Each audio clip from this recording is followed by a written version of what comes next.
आईएटीबी just audio series में हम आपके सामने मुकुल नाग जी के जीवन का एक ऐसा किस्सा पेश करने जा रहे हैं जिसमें आपको पता चलेगा कि कैसे उन्होंने रामानंद सागर जी के डायरेक्शन में एक लास्ट हीरो के रूप में यादगार अभिनय किया। इस कहानी का शीर्षक द लास्ट हीरो मुकुल नाग।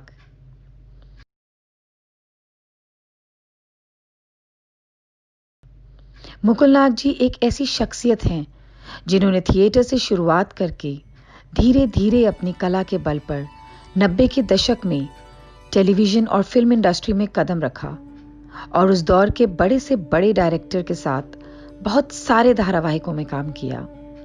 साथ ही साथ कई फिल्में भी की, चाहे अलिफ लैला हो या ओम नमः शिवाय या फिर व्योमकेश बख्शी या फिर कृष्णा। सभी धारावाहिक उस दौर के सुपरहिट धारावाहिक थे, लेकिन जब उन्होंने कृष्णा धारावाहिक में सुदामा का रोल निभाया तब सच में उन्हें लोग पहचानने लग गए और सागर आर्ट्स के साथ उनका रिश्ता मजबूत हो गया। साथ ही कई सुपरहिट फिल्मों का भी हिस्सा बने, जैसे मस्त, नेताजी सुभाष चंद्र बोस, अपहरण, गंगाजल, फैंटम आदि। लेकिन सागर आर्ट्स के एक सीरियल में मुकुल जी ने लीड रोल निभाया और वो रोल था साईं बाबा का। इस किरदार ने तो मुकुल जी को घर घर में सच में बाबा के रूप में पहचान दिला दी। आज भी बहुत से लोग मुकुल जी को नाम से नहीं जानते, लेकिन साईं बाबा के रूप में जरूर पहचानते हैं, क्योंकि उन्होंने जो साईं बाबा का किरदार साईं बाबा सीरियल में निभाया था, उस किरदार की वजह से आज भी वे लोगों के दिल में उसी रूप में बसे हैं। लेकिन उन्हें यह किरदार कैसे मिला, ये कोई नहीं जानता। तो चलिए आपको बताते हैं मुकुल जी के साईं बाबा बनने का सफर कैसा था। तो बात 2005 की है, जब मुकुल नाग जी श्याम बेनेगल की फिल्म की शूटिंग से फ्री हुए थे और उन्हें पता चला कि रामानंद सागर जी एक नए धारावाहिक शुरू करने जा रहे हैं जो साईं बाबा पर आधारित होगा। मुकुल जी उन दिनों खाली थे और नए काम की तलाश में भी थे, तो वो भी सागर फिल्म्स के स्टूडियो पहुंच गए। वैसे मुकुल जी को स्टूडियो में काफी लोग पहचानते थे, क्योंकि वो पहले भी रामानंद सागर जी के डायरेक्शन में काम कर चुके थे और लोग उन्हें सुदामा के रोल की वजह से पहचानते भी थे। उस दिन ऐसे स्टूडियो में कोई ऑडिशन नहीं था, इसीलिए वो दाढ़ी वाले सरदार लुक की फोटो स्टाफ को दे आए और बोल आए कि जब पापा जी आए तो उनको ये मेरी फोटो दे देना, और वापस घर आ गए। आप सोच रहे होंगे कि ये पापा जी कौन हैं? तो आपको बता दूं, रामानंद सागर जी को सभी प्यार से पापा जी ही बुलाते थे। जब 1-2 दिन के बाद पापा जी ऑफिस आए और उन्होंने ऑडिशन के लिए सारी तैयारियां शुरू की, तो उन्होंने देखा कि टेबल पर किसी सरदार की फोटो है। जब स्टाफ से पूछा गया तो उन्होंने बताया कि ये मुकुल नाग हैं। पापा जी को मुकुल जी की उस फोटो में शायद बाबा का किरदार दिखा और फिर मुकुल जी को ऑफिस बुलाया गया। जब मुकुल जी को सागर साहब के ऑफिस से फोन आया कि ऑडिशन के लिए आ जाओ, तो मुकुल जी की खुशी का ठिकाना ही नहीं था। वो फटाफट तैयार हुए, बाइक ली और चल पड़े स्टूडियो की तरफ। उनके घर से थोड़ी दूरी पर कांदीवली हाईवे पर साईं बाबा का एक मंदिर है। जाते हुए उन्होंने थोड़ी देर मंदिर के सामने अपनी बाइक रोकी, बाबा को नमस्कार किया और बाबा से बोले कि बाबा देख लेना, ये रोल मुझसे बेहतर और कोई कर ही नहीं सकता। ये बोलकर वो स्टूडियो चल पड़े। जब वो स्टूडियो पहुंचे तो वहां पर पहले से ही 50-60 साईं बाबा के गेटअप में लोगों को देखकर वो चकित रह गए। वहां कोई अपने डायलॉग याद कर रहा था तो कोई अपनी बारी का इंतजार। जैसे ही वहां स्टाफ को पता चला कि मुकुल जी आ गए हैं, तो उन्हें भी ड्रेस और 6-7 पेजों वाला डायलॉग थमा दिया गया। मुकुल जी भी कपड़े बदलकर अपने डायलॉग रटने शुरू हो गए और अपनी बारी का इंतजार करने लगे। लेकिन उनको अंदर से बाबा वाली फील नहीं आ रही थी। वो सोच रहे थे कि क्या करूं, कैसे करूं। उसके लिए उन्होंने एक तरकीब लगाई। वो स्टूडियो की छत पर चले गए और दरवाजा बंद करके प्रैक्टिस करने लगे। जब काफी देर तक मुकुल जी दिखाई नहीं दिए और उन्हें ढूंढा गया तो सबको लगा कि वो बाबा की ड्रेस पहनकर ही अपने घर भाग गए हैं, जबकि वो तो प्रैक्टिस कर रहे थे। जब लगभग आधे पौने घंटे बाद मुकुल जी नीचे आए और सीधे रामानंद सागर जी के कमरे में चले गए। जैसे ही वो ऑडिशन कमरे में पहुंचे तो स्टाफ ने उन्हें रोका और पापा जी ने जैसे ही कुछ बोलना चाहा तो मुकुल जी ने सिर्फ हाथ का इशारा दिखाया और पापा जी समझ गए कि ये इस समय अपने कैरेक्टर में हैं। फिर मुकुल जी को लगा कि शायद सीन के हिसाब से कैमरा और लाइटिंग हिलानी पड़ेगी, तो मुकुल जी ने कैमरामैन को कैमरे और लाइटिंग की लोकेशन हिलाने के लिए बोला, लेकिन कैमरामैन कोई भी बदलाव करने के मूड में नहीं था। दोनों की खूब बहस हुई और अंत में पापा जी ने कहा कि वही करो जो मुकुल बोल रहा है। फिर उसके बाद मुकुल जी ने शॉट खत्म किया और उस दिन के ऑडिशन का समय भी पूरा हो गया। फिर मुकुल जी अपनी ड्रेस चेंज करके पापा जी के पास आकर बैठते हैं। उनको लगा था कि शायद वो सिलेक्ट हो गए हैं। जैसे ही उन्होंने पापा जी से बोला कि अब आगे कैसे क्या करना है, तो पापा जी ने मुकुल जी को डांट दिया और बोले कि भाग जा यहाँ से, वापस मत आना दोबारा स्टूडियो में। मुकुल जी को लगा कि ये क्या हुआ, लेकिन पापा जी के शब्द तो पत्थर की लकीर थे। उन्होंने कुछ और पूछने की बजाय वहां से जाना ही मुनासिब समझा। पापा जी ने उनसे ऐसा क्यों बात कही, वो ये सोचते हुए अपनी बाइक स्टार्ट करके घर की तरफ चल पड़े। रास्ते में सोचते जा रहे थे कि ऐसा क्या हुआ होगा, और फिर वही बाबा के मंदिर के सामने बाइक रोककर बाबा से बोलने लगे कि बाबा, मैंने तो अपना काम सही से किया, अब आगे आपकी मर्जी, आप संभाल लेना। बाबा को नमस्कार करके ये बोलकर घर चले गए। 3 दिन बाद फिर से मुकुल जी को एक कॉल आता है। वो जैसे ही फोन उठाते हैं तो दूसरी तरफ से आवाज आती है, पुत्र क्या तुम्हारे पास समय है, स्टूडियो आ सकते हो। दूसरी तरफ लाइन पर पापा जी थे। अब मुकुल जी कैसे मना करते। उन्होंने सोचा, मैं तो वैसे ही खाली हूं, ऊपर से पापा जी खुद बुला रहे हैं। फिर वो स्टूडियो पहुंचे और ऑडिशन दिया। फिर से उन्हें अंत में वैसे ही भगा दिया गया। ये सिलसिला ऐसे ही चलता रहा। मुकुल जी को अब चौथी बार बुलाया गया और उनका लुक टेस्ट हुआ। उसके बाद वो पास हो गए और पापा जी ने कहा, पुत्र साईं बाबा का रोल तो तुम ही करोगे। तो मुकुल जी ने पापा जी से हिम्मत करके पूछ ही लिया, जब सब कुछ सही था तो इतने टेस्ट क्यों लिए गए। तो पापा जी ने बताया कि हमें तुम्हारे हिसाब से जवानी वाले साईं बाबा के रोल के लिए कोई मिल नहीं रहा है। अब हम सब ने फैसला ये लिया है कि तुम ही करोगे वो रोल भी।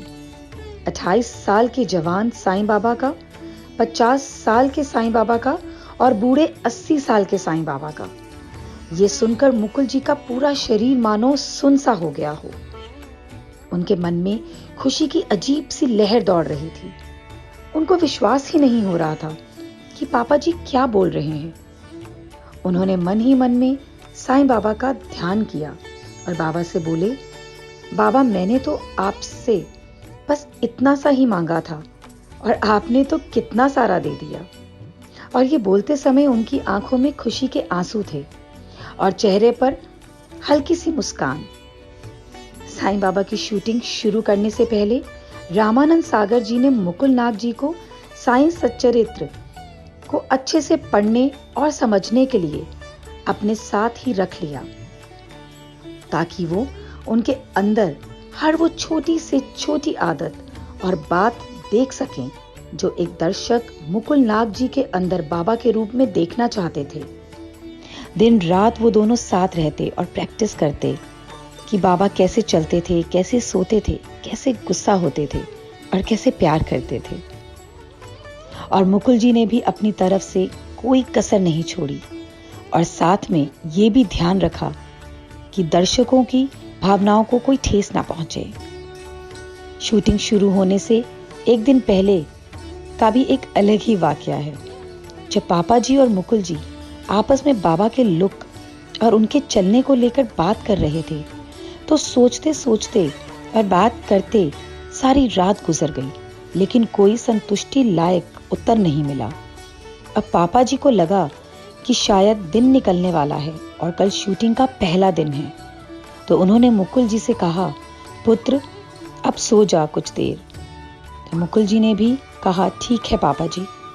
जैसे ही मुकुल जी अपने कमरे में सोने जा रहे थे, तो पापा जी ने पीछे से आवाज लगाई कि पुत्र सोचते सोचते सोना, क्या पता कोई सुझाव आ जाए सपने में। अब मुकुल जी और पापा जी दोनों हंसते हुए अपने अपने कमरों में चले गए। फिर अगले दिन शूटिंग शुरू हुई। जब बाबा के गेटअप में मुकुल जी तैयार हुए, तो उन्होंने बाबा से आंख बंद करके प्रार्थना की, बाबा मेरे अंदर आप समा जाओ ताकि ये रोल अच्छे से कर पाऊं। और इसी तरह जब भी शूटिंग होती थी तो मुकुल जी बाबा से ऐसे ही प्रार्थना करते थे। अब साईं बाबा सीरियल का पहला सीन शूट होना था, तो उस सीन के साथ ही एक रोचक किस्सा है। और वह किस्सा कुछ इस तरह है कि 1-2 कट के बाद जब फाइनल सीन शूट होना था, जो सीरियल की शुरुआत में एक बूढ़े साईं बाबा के रूप में फिल्माया गया है, उस सीन को मिस्टर संतोष कैमरामैन शूट कर रहे थे। वो सीन क्रेन से शूट करना था। उस सीन में क्रेन से कैमरा धीरे धीरे नीचे लाना था। जब सीन एक ही बार में ओके हो गया और पापा जी ने कट बोला कि वंडरफुल शॉट, और मुकुल जी ने संतोष जी से पूछा कि कैसा लगा, तो संतोष जी ने कहा, मुकुल जी मैं तो इस सीन को देखकर इतना इमोशनल हो गया कि मेरी आंखों से आंसू ही नहीं रुके और व्यू मिरर पूरा आंसुओं से भर गया। मुझे कुछ नहीं पता कैसा है, लेकिन जब सीन को चेक किया गया तो सीन एकदम से परफेक्ट था। सीरियल का पहला ही सीन अंदाजे से शूट हुआ और वो भी एकदम परफेक्ट, मानो साईं बाबा ने तो पहले ही सीन के साथ सागर फिल्म्स की टीम को अपना आशीर्वाद दे दिया था। और इस तरह से साईं बाबा सीरियल की शूटिंग होती चली गई। इस सीरियल के लगभग 200 से ज्यादा एपिसोड शूट हुए थे और ये सीरियल स्टार प्लस पर 2005 से लेकर 2009 तक चला और सुपरहिट धारावाहिकों की लिस्ट में रहा। रामानंद सागर जी ने साईं बाबा के सेट को कोई फिल्मी सेट नहीं समझा और ना ही अपनी टीम के किसी मेंबर को समझने दिया। उन्होंने बोल रखा था कि कोई भी सेट के अंदर चप्पल लेकर नहीं जाएगा और गंदगी नहीं करेगा। इस सेट को बिल्कुल बाबा का शिरडी वाला मंदिर ही समझो, और लोगों ने भी वैसा ही किया। अब अंत में मैं आपके साथ इसी सीरियल की 2 महत्वपूर्ण बातें शेयर करती हूँ। पहली तो मुकुल नाग जी के साथ शूटिंग के दौरान हुआ अनुभव। एक बार शूटिंग पर साईं बाबा के चारों तरफ आग का सीन शूट करना था। सारी सावधानियों के साथ शूट शुरू हुआ। मुकुल जी बाबा के लुक में आंखें बंद करके बैठे थे और चारों तरफ आग जला दी जाती है। ऐसी स्थिति में एक रास्ता होता है जहां से बाहर निकलना होता है, लेकिन हवा की वजह से वो रास्ता बंद हो गया और आग भड़क गई। लगभग 15 फुट तक आग की लपटें फैल गईं और मुकुल जी चारों तरफ से आग में फंस गए। अब कोई रास्ता नहीं था बचने का। चारों तरफ अफरा तफरी का माहौल हो गया। सब इधर उधर जान बचाकर भाग रहे हैं। किसी को कुछ समझ नहीं आ रहा था कि क्या करें, मुकुल जी को आग के बीच में से कैसे बचाएं। लेकिन उस वक्त जो हुआ वो चमत्कार ही था। मुकुल जी को खुद भी नहीं पता कि कैसे वो 15 फुट की आग में से कूदकर बाहर निकल गए। और जब उनसे पूछा गया कि आप इतनी भयंकर 15 फुट की ऊंची आग में से कैसे कूदे, तो मुकुल जी ने बोला कि मैंने तो बाबा से प्रार्थना की और बाबा ने तो मुझे मानो अपने हाथों से उठाकर खुद बाहर छोड़ा, मैं नहीं कूदा। ये सुनकर वहां सब सच में बाबा की लीला जान गए कि अगर वो सब लोग मिलकर एक नेक काम कर रहे हैं तो बाबा भी उनके साथ हैं। ऐसे बहुत से अनुभव मुकुल जी के साथ शूटिंग के दौरान हुए।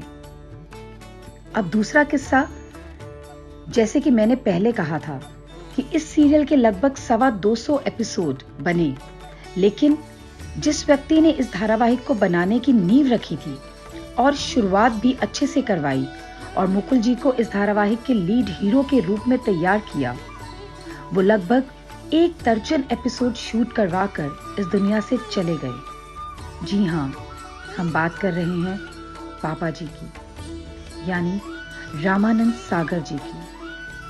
उनको तो साईं बाबा ने सिर्फ इस धारावाहिक को शुरू करवाने और मुकुल जी को इस धारावाहिक के लिए मेन हीरो चुनने के लिए कुछ दिन सेट पर रोका, और जब बाबा को लगा कि अब सब कुछ पापा जी की टीम संभाल लेगी, तो साईं बाबा ने पापा जी को अपने पास बुला लिया।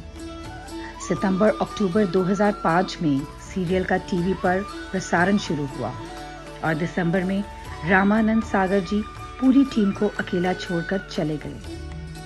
और मुकुल जी ने भी पापा जी के जाने के बाद इस धारावाहिक को पूरी सागर फिल्म्स की टीम के साथ उसी श्रद्धा और सबूरी से पूरा किया जैसा पापा जी चाहते थे। इस तरह से मुकुल जी ने रामानंद सागर जी के डायरेक्शन में लास्ट हीरो काम किया और साईं बाबा का किरदार निभाने की वजह से खुद भी लोगों के दिलों में साईं बाबा बनकर आज भी राज कर रहे हैं। तो चलिए अब आपको मिलाते हैं साईं बाबा मुकुल नाग जी से। जय साईं बाबा, जय साईंनाथ।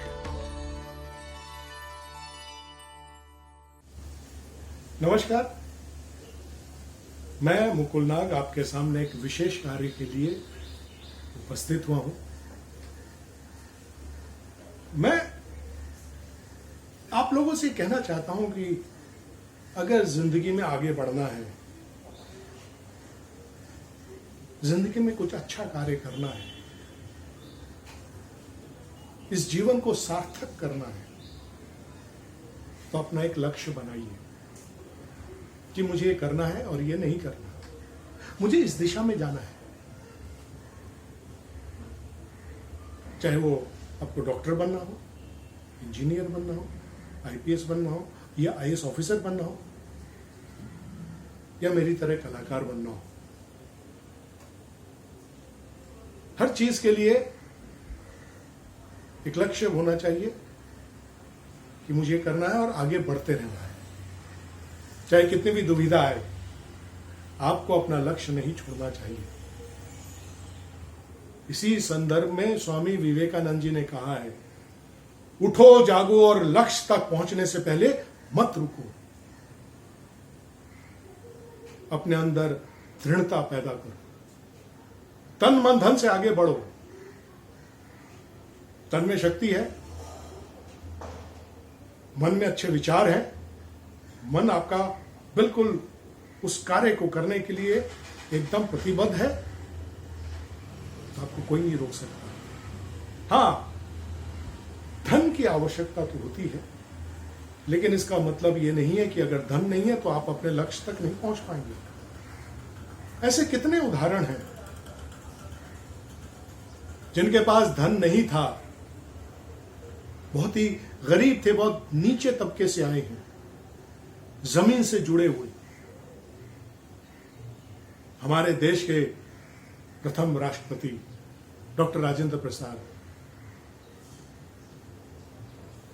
हमारे राष्ट्रपति डॉक्टर अब्दुल कलाम, हमारे प्रधानमंत्री लाल बहादुर शास्त्री जी का उदाहरण देखिए। जिंदगी में कहां से कहां पहुंचे हैं, उनकी जर्नी देखिए।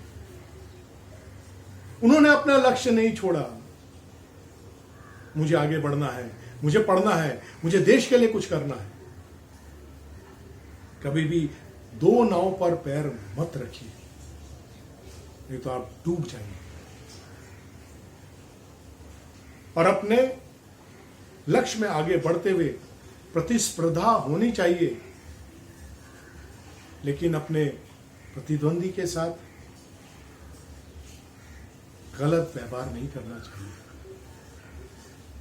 आपको अपनी लकीर आगे बढ़ाना चाहिए, दूसरों की लकीर मिटाना नहीं चाहिए।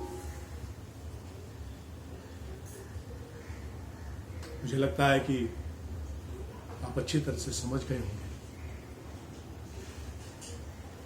तो मन पक्का कीजिए और जो कार्य करना है उसके लिए जुट जाइए। मैं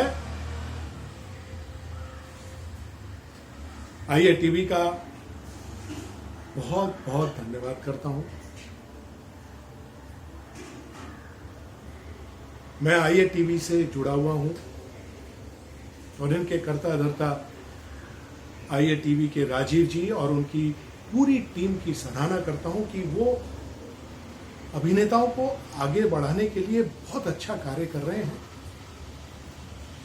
मैं उनके इस उत्कृष्ट कार्य के लिए उनको बहुत बहुत शुभकामनाएं देता हूं, बधाई देता हूं। ऐसे ही कार्य करते रहे, लोगों को आगे बढ़ाते रहिए। आपका बहुत बहुत शुक्रिया। नमस्कार। ओम साई राम।